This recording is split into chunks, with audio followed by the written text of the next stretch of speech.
If we start with a velocity of 5 meters per second, and velocity increases at a rate of 2 meters per second for a total of 9 seconds, how far does the object move?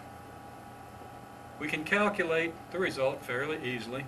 An increase of 2 meters per second for 9 seconds implies a velocity change of 18 meters per second, because this says every second we increase by 2 meters per second.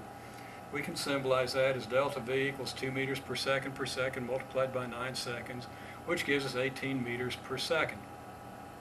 Now, if we start off with an initial velocity of 5 meters per second and increase by 18 meters per second, we're going to end up at, what, 5 meters per second, and an increase of 18 is going to put us at 23 meters per second, which we can symbolize as we have here. This is going to give us an average velocity. Well, we start at 5, we end up at 23 meters per second. The implicit assumption stated in this problem, I think that it was actually stated explicitly, is that we accelerate at a constant rate. And if we accelerate at a constant rate, then the average velocity will be the average of the initial and final velocities, which comes out to be 14 meters per second. And we conclude that our delta S, our change in position, is average velocity times time interval. Remember, the time interval is 9 seconds, and we multiply that by the average velocity, 14 meters per second, to get 126 meters. We can, of course, graph this and show that this area is the area, or that this distance can be represented as the area under a trapezoid, and we don't want you to forget how to do that. But the point here is that we can symbolize this process in a flow diagram. We can map out the flow of our ideas. We note that acceleration is constant.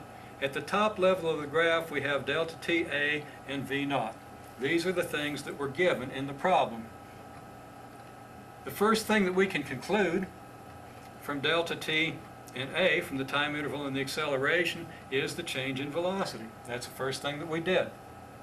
And then we added the change in velocity to the initial velocity, so we put change in velocity and initial velocity together to get final velocity. Now we're after displacement. If we have initial and final velocity, assuming acceleration to be constant, the initial and final velocity go together to give us the average velocity, which is then put together with the time interval to give us our distance, delta S. These are all obvious steps, and it's not too difficult to learn to construct such diagrams.